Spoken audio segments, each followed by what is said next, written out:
নিয়ে যাওয়া হয়েছে। আমরা কিভাবে দেখেছি একজন মেধাবী শিক্ষার্থীকে রাজনীতি না করার জন্য পিটিয়ে হত্যা করা হয়েছে। সেই কালো দাগ ছিল গত 15 বছরের সেই স্বৈরাচারী আমলের, সেই শাসন আমলের, পতিত শেখ হাসিনার আমলের সেই রাজনীতির, সেই ছাত্র সংগঠনের রাজনীতি। সেই রাজনীতি থেকে বেরিয়ে আসবার জন্যই এখন আমাদের প্রশ্ন তৈরি হচ্ছে, আমাদের ছাত্র রাজনীতি থাকবে কিনা, থাকবে না।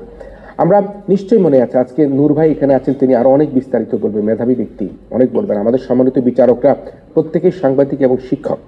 আপনাদের নিশ্চয়ই মনে আছে সিলেটে আমার সংবাদকর্মী বন্ধুরা যারা আছেন, আমি তাদের সহকর্মী, আপনাদের নিশ্চয়ই মনে আছে সিলেটে সেই এমসি কলেজের গৃহবধূকে গণধর্ষণের কথা। যে গণধর্ষণ ঘটেছিল সিলেট সেই বিশ্ববিদ্যালয় ক্যাম্পাসের মধ্যে কতিপয় শিক্ষার্থীরা ছাত্র রাজনীতির নামে একজন গৃহবধূকে তারা একটি রুমে নিয়ে গিয়ে তারা ধর্ষণ করেছে, সারা রাত আটকে রেখেছে। আপনাদের নিশ্চয়ই মনে আছে যে জাহাঙ্গীরনগর বিশ্ববিদ্যালয়ের নববিবাহিত একজন স্ত্রীকে তার স্বামীকে বেঁধে রেখে গত কিছুদিন আগে কিভাবে ধর্ষণ করা হয়েছে। আপনাদের মনে আছে জাহাঙ্গীরনগর বিশ্ববিদ্যালয়ে শতবার অর্থাৎ সেঞ্চুরি করার কারণের জন্য, ধর্ষণে সেঞ্চুরি করবার জন্য কেক কেটে সেই দিন উদযাপন করা হয়েছে। সুতরাং সেই কলুষিত রাজনীতির কথা, সেই ধর্ষণের রাজনীতির কথা কিন্তু আমাদেরকে সেই কালো অধ্যায়ের কথা মনে করে দেয়। আমাদের মনে আছে যে 1913 সালে যখন আওয়ামী লীগ সরকার সে সময় দিন বদলের সনদ নিয়ে ক্ষমতায় এসেছিল, তারা বলছে দিন বদলের সনদের কথা তারা তাদের ম্যানিফেস্টো উল্লেখ করেছিল। কিন্তু আপনাদের মনে আছে জগন্নাথ বিশ্ববিদ্যালয়ের সামনে হরতালের দিন একজন সনাতন ধর্মাবলম্বী হিন্দুকে কুপিয়ে রক্তাক্ত করে হত্যা করে তারা কিভাবে দিন বদলের সনদকে রক্তাক্ত করেছিল, এবং সেটাই করেছিল ছাত্রলীগের শিক্ষার্থীরা। এবং সে কারণে আমি বলে থাকি যে দিন বদলের সনদকে রক্তাক্ত করে দেওয়া হয়েছিল সেই বিশ্বজিৎকে হত্যার মাধ্যমে ছাত্রলীগের ছেলেরা জগন্নাথ বিশ্ববিদ্যালয়ের সামনে।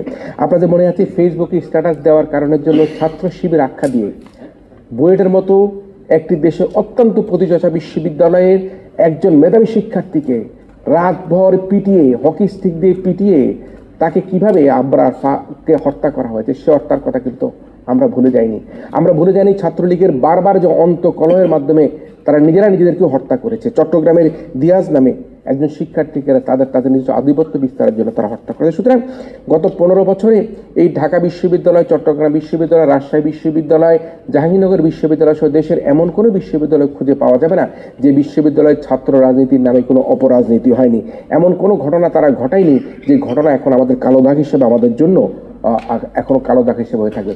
আমি একটা প্রস্তাব করতে চাই, আমি আমার সুপারিশের মধ্যে একটা প্রস্তাব করবো, তবে একটা প্রস্তাব আবারও করতে চাই গণমাধ্যমের বন্ধুরা। আপনারা দেখেছেন যে বিগত সময় নির্বাচনকে ম্যানিপুলেট করবার জন্য নির্বাচন কমিশনের কর্তা ব্যক্তি, নির্বাচন কমিশনার সহ এই নির্বাচনের সাথে যে সকল ব্যক্তিরা জড়িত ছিল, ডিসি, এসপি সহ, তাদের বিরুদ্ধে জনগণ ফুঁসে উঠেছে এবং তাদের কয়েকজনের বিরুদ্ধে ইতিমধ্যে মামলা হয়েছে।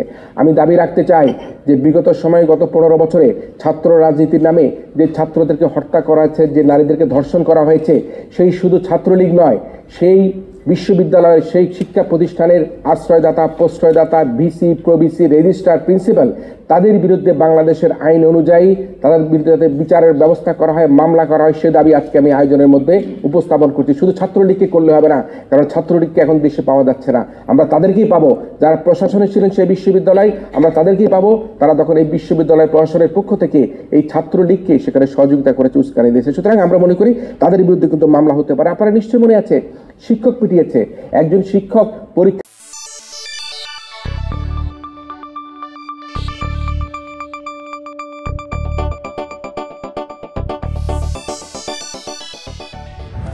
আপনারা দেখছেন প্রবাস বার্তা।